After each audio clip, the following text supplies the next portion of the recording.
नमस्कार दोस्तों, स्वागत है आप सभी का हमारे YouTube चैनल पर। तो आज हम बात करेंगे डीएलएड प्रथम सेमेस्टर 2025 गणित मैथ का टेस्ट पेपर 8। जी हाँ दोस्तों, 25 नंबर का आपका क्वेश्चन पेपर होगा।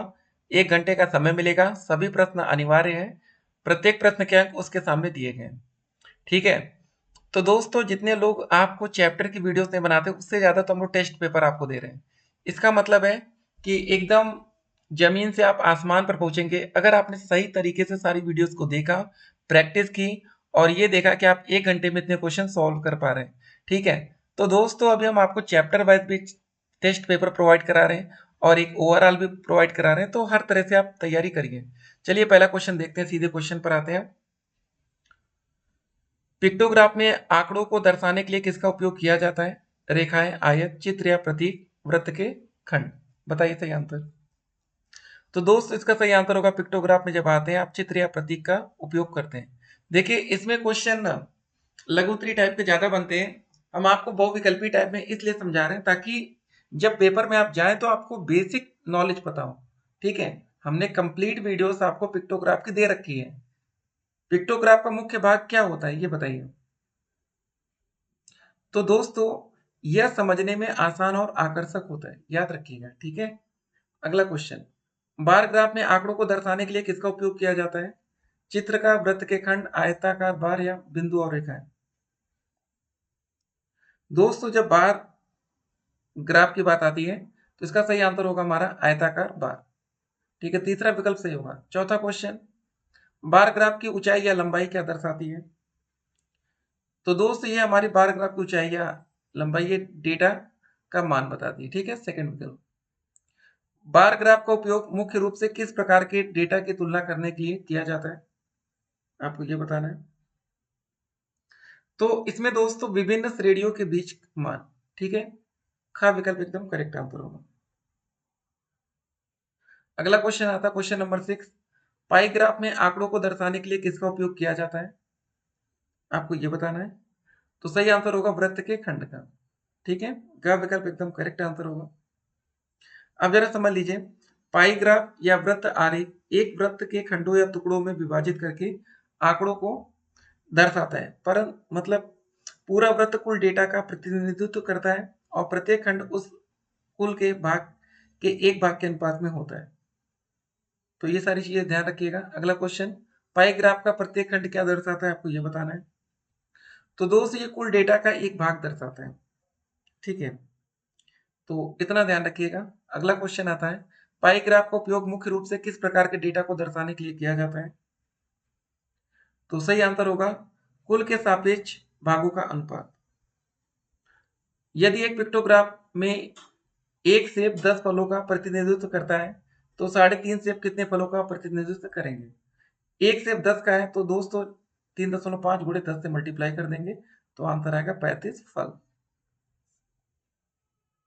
ठीक है। तो ख विकल्प सही होगा। एक बार ग्राफ में यदि एक बार की ऊंचाई 5 सेंटीमीटर और पैमाना 1 सेंटीमीटर बराबर 20 इकाइयां, तो बार का मान क्या होगा? बताइए आप लोग। देखिए, बोला गया है कि एक बार ग्राफ की ऊंचाई 5 है और पैमाना 1 सेंटीमीटर बराबर 20 इकाई। ठीक है। तो 5 गुणे 20 कर देंगे तो हमारा आ जाएगा 100 इकाई। इकाई है। ठीक है। ये हो जाएगा। खा विकल्प एकदम करेक्ट आंसर। एक पाई ग्राफ में यदि एक खंड केंद्रीय कोण का 90 है तो यह कुल डाटा का कितना प्रतिशत दर्शाता है? ये आपको बताना है। ठीक है। अच्छा क्वेश्चन है। देखिए दोस्तों, एक पूरे वृत्त का जो केंद्रीय कोण होता है वो कितना होता है? आप ये समझिए, वो 360 होता है। ठीक है। तो जो 100% डेटा का प्रतिनिधित्व करता है, यदि एक खंड का केंद्रीय कोण 90 है तो कुल दोस्तों कितना हो जाएगा? आपको ये बताना है। कुल हो जाएगा आपका 90/360 गुणे 100। एक जीरो से एक जीरो कटा, 9 कम 9, 9 चौके 36, 4 से 100 काटेंगे, 4 दूनी 8, 4 पंजे 20, तो आ जाएगा 25%। तो सही आंसर हो जाएगा हमारा का विकल्प। ठीक है। तो इसको ध्यान रखिएगा।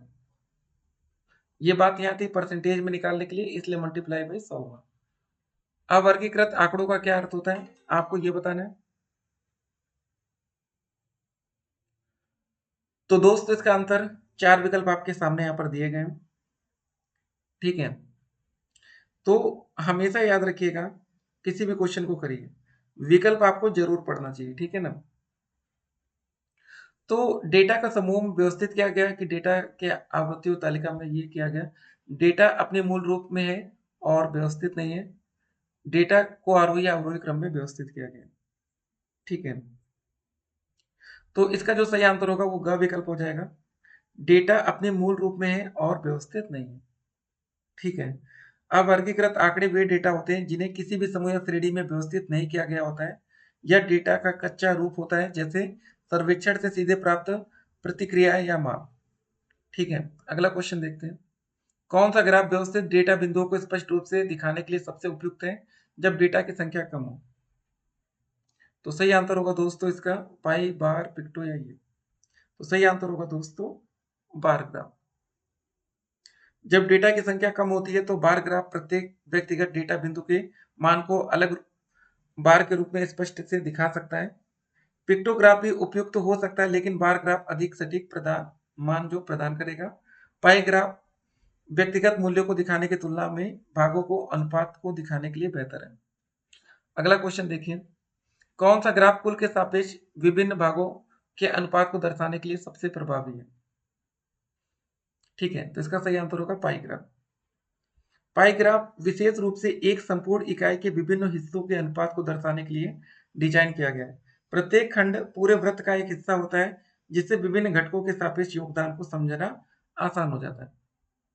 क्वेश्चन नंबर 15, कौन सा ग्राफ समय के साथ डेटा में परिवर्तन दिखाने के लिए सबसे उपयुक्त है? हालांकि यह प्रश्न अवर्गीकृत डेटा पर केंद्रित नहीं है, लेकिन तुलना के लिए बताइए। इसका सही आंसर अब दोस्तों आपको बताना है। तो दोस्तों यहाँ पर आपके सामने 4 विकल्प दिए गए हैं, बार ग्राफ, पाई ग्राफ, पिक्टोग्राफ, रेखा ग्राफ। तो इसका जो सही आंसर होगा पहले समझ लीजिए, रेखा ग्राफ होगा। कैसे?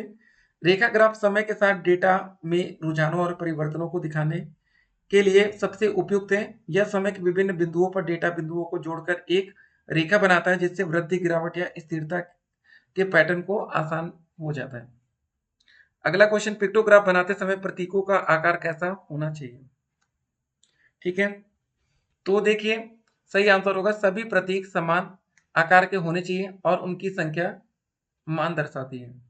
ठीक है, तो पिक्टोग्राफ में सटीकता बनाए रखने और गलत व्याख्या से बचने के लिए सभी प्रतीकों का आकार समान होना चाहिए। डेटा के मान को प्रतीकों की संख्या से दर्शाया जाता है। आंशिक मानों को दर्शाने के लिए प्रतीकों के हिस्से का उपयोग किया जा सकता है। अगला क्वेश्चन देखते हैं, बार ग्राफ में बार के बीच की जगह का क्या महत्व है? ठीक है, तो दोस्त यह विभिन्न श्रेणियों को अलग करता है। इसका सही आंसर ये होगा। अब देखिए इसको समझते हैं। बार ग्राफ में बार के बीच की जगह यह सुनिश्चित करती है कि प्रत्येक बार एक अलग श्रेणी या समूह का प्रतिनिधित्व करता है और उन्हें आसानी से पहचाना जा सकता है। यह विभिन्न श्रेणियों के बीच दृश्य अंतर प्रदान करता है और ग्राफ को पढ़ने में आसान बनाता है।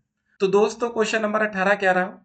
पाई ग्राफ बनाते समय प्रत्येक खंड का केंद्रीय कोण कैसे निर्धारित किया जाता है? पहला विकल्प है डेटा मान को कुल डेटा से गुणा करके, डेटा मान को कुल डेटा से विभाजित करके और 180 से गुणा करके, या डेटा मान को कुल डेटा से विभाजित करके और फिर 360 से गुणा करके, डेटा मान को 360 से विभाजित करके। देखिए दोस्त इसका जो सही फार्मूला होगा वो हम आपके सामने रख रहे हैं। ये हो जाएगा केंद्रीय, ठीक है, केंद्रीय कोण इक्वल टू हो जाएगा डेटा मान अपॉन कुल डेटा, ठीक है, मल्टीप्लाई बाई 360 हो जाएगा बस। ठीक है, तो आप समझ गए होंगे कि कौन सा विकल्प यहाँ पर सही होगा। विकल्प नंबर ग एकदम करेक्ट आंसर होगा। ठीक है, बाकी दोस्तों सोशल मीडिया की जो अलग अलग तरह से अफवाहें चलती है ना कि ये ले लो कोर्स वो ले लो, उनसे बच के रहिएगा। और आप लोग अगर हमारी प्रॉपर कोर्स लिए हैं ना, पेड कोर्स को, मजा आ रही होगी।